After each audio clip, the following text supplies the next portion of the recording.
મુન્દ્રા તાલુકાના કુંદ્રોળી ગામે મુસ્લિમ વૃદ્ધની હત્યાના 2 આરોપીને તાત્કાલિક અસરથી પ્રાગપર પોલીસે પકડી પાડી ધોરણસરની કાર્યવાહી હાથ ધરી। હવે જોઈએ મુન્દ્રા આમતક ન્યૂઝ બ્યુરોનો વિસ્તૃત અહેવાલ। મુન્દ્રા તાલુકાના પ્રાગપર પોલીસ સ્ટેશન વિસ્તારમાં કુંદ્રોળી ગામમાં થયેલ મર્ડરના આરોપીને પ્રાગપર પોલીસે ગણતરીના કલાકમાં પકડી પાડી ધોરણસરની કાર્યવાહી હાથ ધરી છે।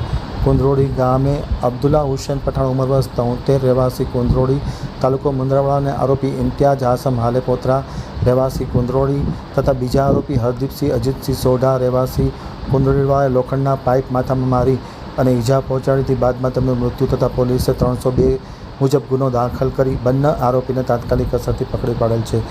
પકડી પાડવાની કાર્યવાહી પોલીસ ઇન્સ્પેક્ટર A.K. ભરવાડ તથા police inspector D.M. Jhala, ASI Ravjibhai, Govindbhai, Gopalbhai, Damjibhai, Ishwarbhai, Yamnaji, Raj R. Jesar, Samatbhai Gadhvi, Laljibhai Aal, Kalpeshbhai જામભાઈ સહિતના લોકોએ પકડી પાડી ધોરણસરની કાર્યવાહી હાથ ધરી છે।